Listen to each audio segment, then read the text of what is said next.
Have you ever tried to restore from a backup? Usually a good question, because we've had plenty of customers that, oh, we've been backing up for 20 years, then everything blows up. Oh, we lost everything. Can you help us? We've picked up a few clients like that over the years. Don't depend on just one place to back it up because, sure, I back up to Google or I back up to Microsoft. They don't really guarantee the data.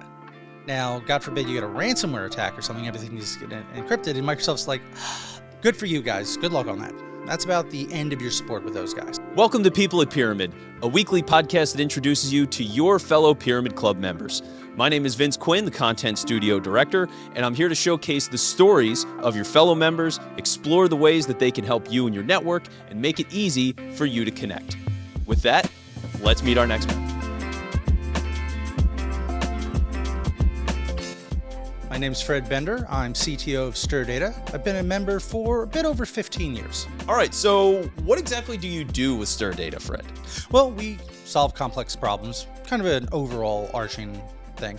More particularly, we deal with data services, data center services. We own a data center. We also do a lot of custom development work. Think, large scale projects, very complex niches, and I'm blabbering on. I'm sorry. Well, no, but that's the thing, right? I think is kind of so hard to define because it's like this kind of technology touches everything. It does. So what are some of the examples of ways that you're like actually, what are some of the serious complex projects you've actually worked on with people? A lot of healthcare these days. Okay. So a lot of Medicare, Medicaid, outreach, member engagement, medical records to doctors, that sort of thing. So think very large systems with lots and lots of bureaucracy. Yeah, okay.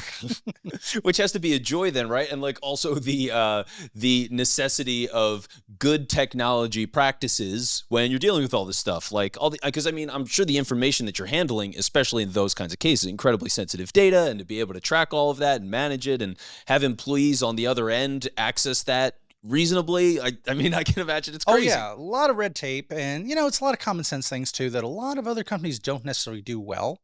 But it's one of those things that you get in there and you've worked with, you understand it a lot better than the, average guy off the street, really. So, HIPAA and high tech and all those other things, lots of regulations, a lot of rules on how data is managed, encryption, who has access, logging, as you said, audit trails. It's a lot. Yeah. Yeah. Okay.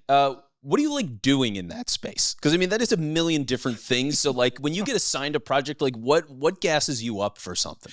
I like the weird, complicated things. And that's really what we end up with. So a lot of the projects we end up with, other vendors have failed on. It's like, ooh, this really went south. So can you please fix this, Fred? Or, the greater team, but they usually deal with me on a pretty continual basis. Yeah. So we kind of fix other people's screw-ups, I guess would be a good way of saying it in a lot of times. Okay, so like they tried to do these kinds of things on their own. Internally sometimes, other vendors that aren't as experienced sometimes. I've been in development since the 90s. So, I've been around the block a few times and I've seen a little bit of everything at this point. Yeah. How much has it evolved then? Because thinking about where it was in the 90s and obviously now everything is AI, everything.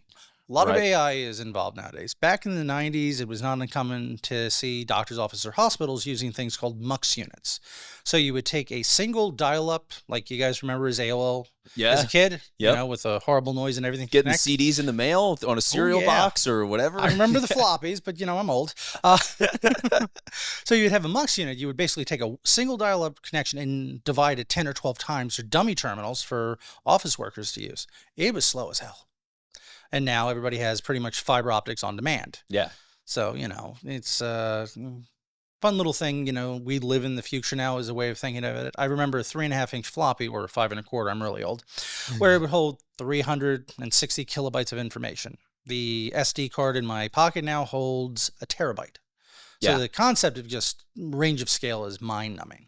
Yeah. And you mentioned earlier too, like the idea that there's a lot of common things that people do, like obvious stuff that they get wrong all the time, basically, when it comes to this, right? So, what are things if I'm, let's say somebody that, not in this case, somebody that does, I run my own business, right? I have to deal with a lot of data, more and more data by the day, right? In part because AI enables me to generate more data and track more data and all that kind of stuff. Like, what do people screw up? What goes wrong? Two big ones, backups. You think you're backed up? Have you ever tried to restore from a backup? That's usually a good question because we've had plenty of customers that, oh, we've been backing up for 20 years and everything blows up. Oh, we lost everything. Can you help us? We've picked up a few clients like that over the years. You have to check your backups and don't depend on just one place to back it up because, sure, I back up to Google or I back up to Microsoft. They don't really guarantee the data. Now, God forbid you get a ransomware attack or something, everything is getting encrypted, and Microsoft's like, good for you guys. Good luck on that. That's about the end of your support with those guys. Wow. Yeah. Okay. Not to scare the crap out of everybody, but it happens a lot. Well, I think it's necessary because that kind of stuff happens more and more, right? Where people are being held ransom. And I feel like even, let's get super nerdy for a minute, even the norms of that, right? It used to be like, we're not going to do hospitals and things like that. And even those things are getting ransacked digitally and held hostage. Oh, yeah. I mean, anything you can get a hold of that has any value that people can't replace. A lot of government stuff gets hacked all the time now. We work with a company out in Lancaster that does home renovations, mostly bathrooms, that sort of thing.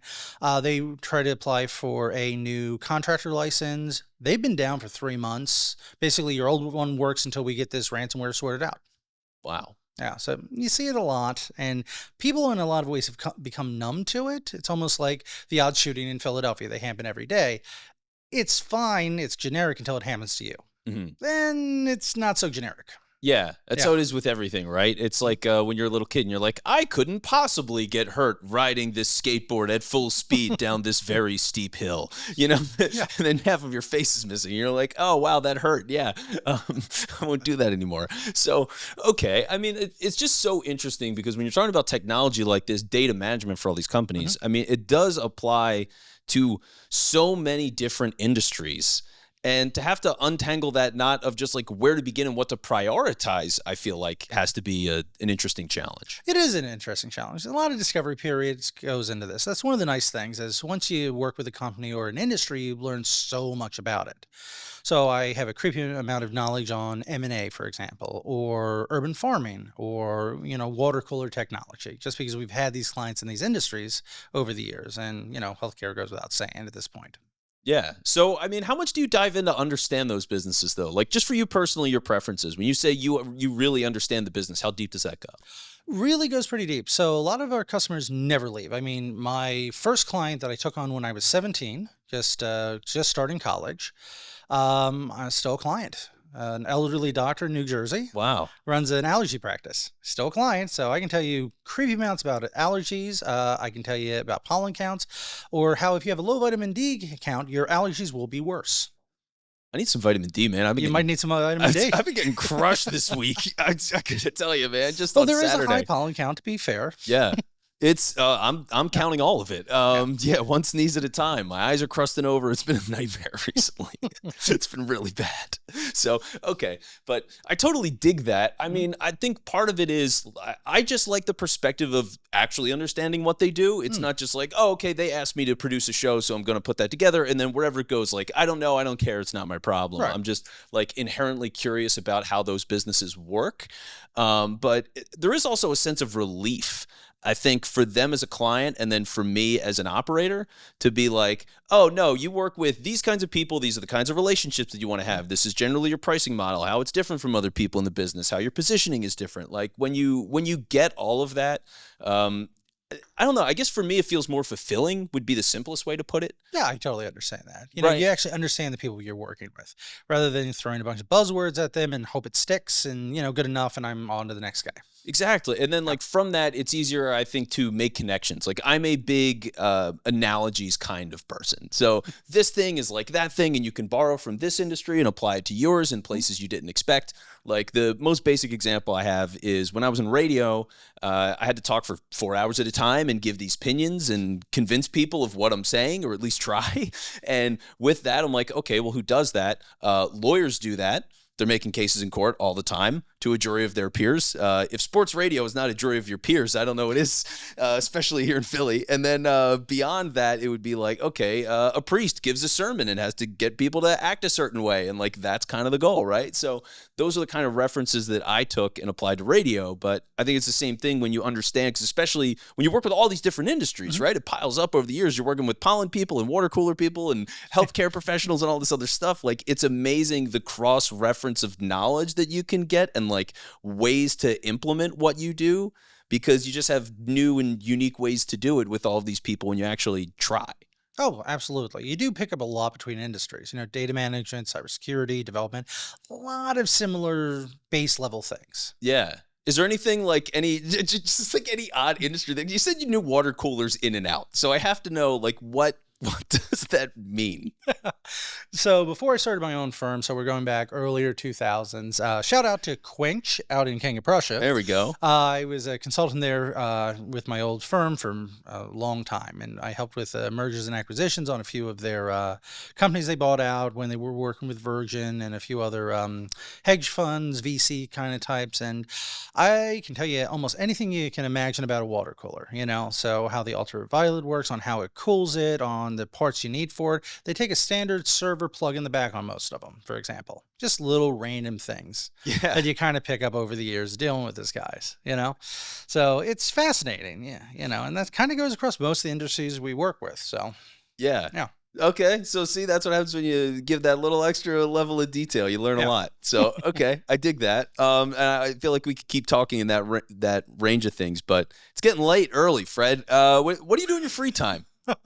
Well, I'm a big fan of AI. So, we run a few custom LLMs. We do some interesting other sort of things in that space. I also big into robotics.